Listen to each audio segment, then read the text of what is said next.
Hi everyone, so we're going to look at some orthographic drawing this week, for the first double period. We're going to look at sketching skills across the course of this week, simply because this is a skill that we'll be assessing through your final assignment that we will complete once we're back at school. So again, sketching skills are really important. Doesn't matter what level of graphics you're doing. If you go all the way up to advanced higher, you know yourself you've been doing it from S1.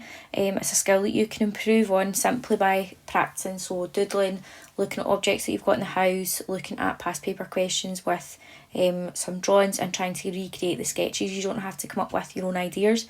It can just simply be building your skills with making sure your lines are light. You have got good use of proportion, and also thinking about how accurate you can present your sketches however you've got to do it. So like I said previously, your sketching is assessed during the final assignment.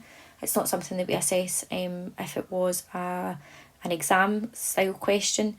You may have to use some sketches for your exam to help with your CAD modelling stuff, but it's not necessarily what we're assessing for that type of question. So for this set of activities, you're going to use the graphics provided from the slides that are at the end of this presentation. You have got a range of levels of abilities within each of the questions. You've got straight lines, you've got arcs, you've got circles. So we're covering quite a lot of different skills within orthographic drawings. It is a fully assembled or an individual component that you're going to be looking at, and all of these components have came from National 5 past paper questions, so it is something that is at the level that you're studying currently. With your sketches, it's really important that you label all of the views and they are labelled correctly.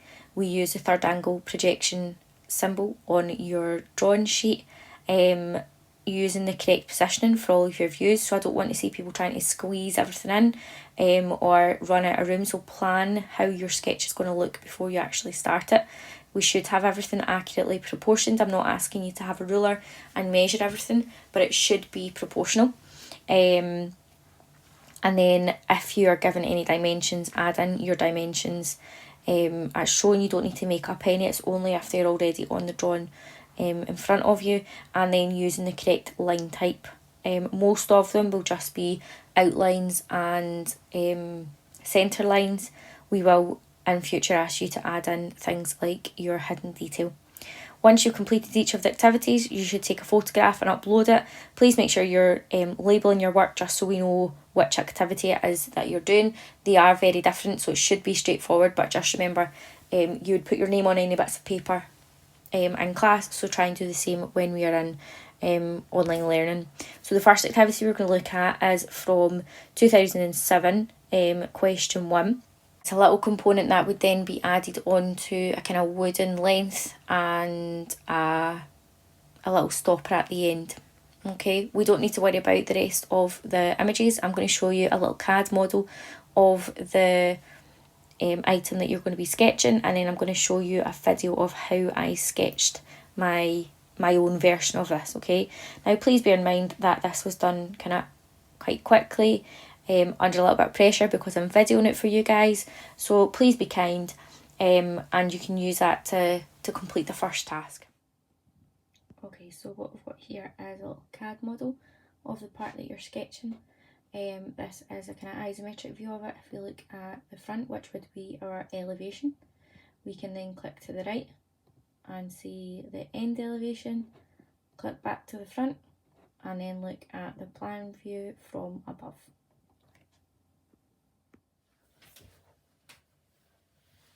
Hi everyone, we're just going to look at doing the orthographic sketch for Pupil Activity 1, which comes from the 2017 past paper. So it's part of a little tool, and it's normally a CAD modelling question that you'd be asked to complete, as in how would you create this part on computer aided design software packages. So to start off with, we're going to look at, I'm going to start looking at the elevation, which is this little part here. Now notice it has got dimensions on it. You've got centre lines because the end elevation shows that it's a circle, and the plan has also got the centre line going through because it is still a circle looking from above. Now it's entirely up to you whereabouts you start the sketch. For me, I think it's easier if I start with my elevation, because then I can project my lines for my plan and then project my lines for my end elevation. So to start off with, I'm just going to start creating the bottom part.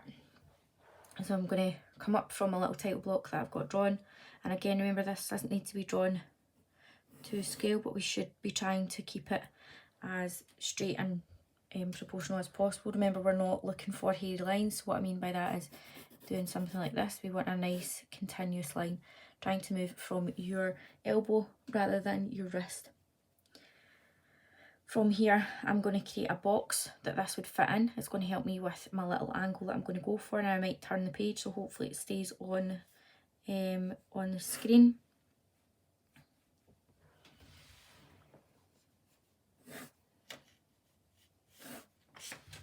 So that is the box that absolutely everything fits into, apart from this little end section here. I want to have my centre line, but I'm going to make sure I've got it roughly in the centre of my shape. Leave it squint. Okay, now remember, this is a sketch. This doesn't need to be absolutely perfect first time. As you can see from mine, it's not perfect first time. What we can do is, once we've got a rough idea and we've got a rough sketches with light lines, we can then go over it with a either a pen or just a normal pencil rather than a 2H pencil, and that should allow us to outline the details and go over any different line types that we're going to be using. So from here, I'm going to say we're going up to here, coming back down and coming back in. Okay. From here, if I look at it, we've got 30, 20 and then 5. So I would say about here is going to be where my angle is going to start. So I want to draw a line from here to here as best as I can. And that should roughly give me the shape that I'm looking for the elevation. So again, I'm going to label it. And I'm going to come back and do the outline, and then go over my centre line with a darker pen so that you can see it. So from here, what I want to do when I'm doing my end elevation is off to the right hand side. Again, it's identical to what we're drawing or seeing it on the screen, sorry. So what I want to do is I want to project these lines even further across. So if I continue this line, that's going to be the outer size of my shape. I'm going to leave a nice little gap, and I'm going to draw my vertical line, try and turn it into more of a square, because that will then allow me to do it as a circle. And then my smaller shape circle is going here. Okay, so I can project these lines across, and then from there I just need to work out, right, what size am I going for to make sure that my middle section is still going to end up as a circle. Okay, we would in fact have our centre lines running through the middle like so, and then again from here. Now remember, I'm going to use another pencil to go out to do my outline so that you can see the different line types that I've got shown in front of me. Now from there, when I go to do my circle, there's a couple of different techniques that you can use. Some people will be quite happy to just draw a freehand circle. Others will use kind of splitting it up using your diagonal lines from corner to corner, and then going halfway and halfway again to try and get your circle to make it look more realistic. So again, if I'm going from corner to corner, I'll go here, through the centre, into my corner. Okay, I'm going to do the same here. Now, I'm deliberately trying not to go into the inner circle, just so that I'm not having too many lines inside, because I know that I'm not going to have to kind of join it up from there. So what we would do is, within that box, we would go halfway, which is about here, and then halfway again, which is about here. Halfway, halfway again, halfway, halfway again, and then in here, halfway, halfway again. So from there I should be able to draw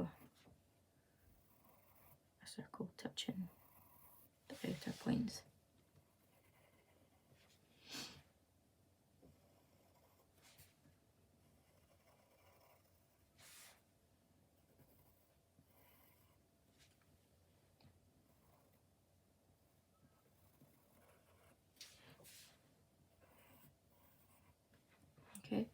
the seam goes in here, so I can do it all the way through. Halfway, halfway again, halfway, halfway again, halfway, halfway again, halfway, and halfway again. Okay, from there, I should be able to draw a circle all the way through.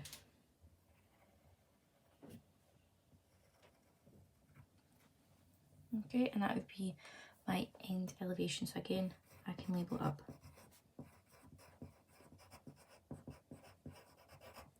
And then my plan, what I need to do is project my lines even further up.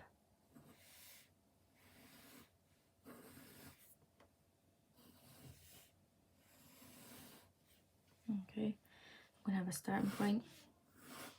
My plan's going to go above this line. And then I'm going to have a distance. So what I can do is I can use the distance from here to here. That should be the distance from here to here. I could project my line up, have a 45-degree line and project it across. That's going to make it a little bit too narrow because I've started this part here. Okay. So I'll rub out my word plan and I'll move it further down so that it's not going to be in the way. Again, I need a centre line, so my centre line I can project it up and I can project it across, like so. And I can then project the centre line up. Hiya. It's okay. Okay, so you can see that I've rubbed out my line here so that the word plan isn't falling through it. I've got my centre line, and now what I want to do is project up this little kind of end section that sticks out of my drawing. I want to project it up here. Okay, so I should just be able to draw a nice straight line across. Again, I can use my projection and I can follow these lines up that I've created for sketching my circle, and then I can follow them across, and that should give me the same proportions that I've went for in the bottom section. Now again, it's just a sketch, so everything we can go back over and have a look at. We then need to identify whereabouts this tool is cutting, which is here. So that is going to be my lowest point, cutting the centre point here, and it joins up. Now we've got no other details as to the size of it, so I'm just going to roughly draw in a kind of curved shape. Okay, and I can tidy it up when I go over it with a fine liner. So that would be how I would sketch this all out. So you can see that it is quite messy simply because I've got construction lines and then I want to add my outlines. So if I go over it with just a black fine liner pen, hopefully it'll make a lot more sense to you. Again, we don't want hairy lines, so it is really important that you slowly sketch over the lines that you want to keep. And again, this is a skill that you need to build, having a steady hand, adding in all your details. As you can see, mine is not perfect. I've not been sketching for a while, so it might take you to Pupil Activity 3 until you're more confident with it. Okay, I can then add in my angled section up here, and I want to have a centre line that runs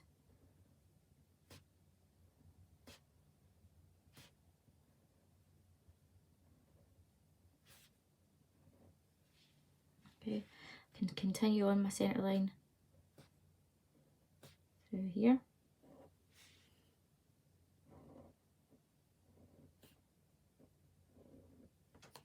Okay, and then I can again probably mess up my circles trying to go back over them, but a nice smooth curve, hopefully going all the way round and eventually back up to the starting point.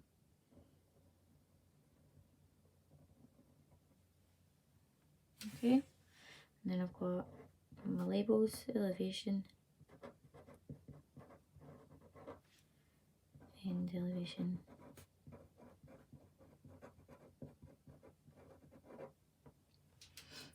and then my plan that I want to do. So what I can say is, here is the starting point, that's my straight edge.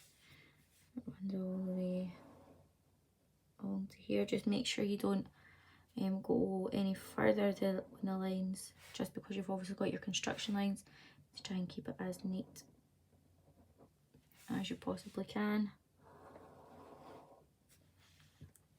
I'm going quite quick with this as well, so you might want to make sure you're taking your time when you're doing your sketches. Adding my centre line back in. Okay, and then finally adding in the detail for the top section. Okay, and from there, that really is all we're looking for in terms of the sketching element of Pupil Activity 1.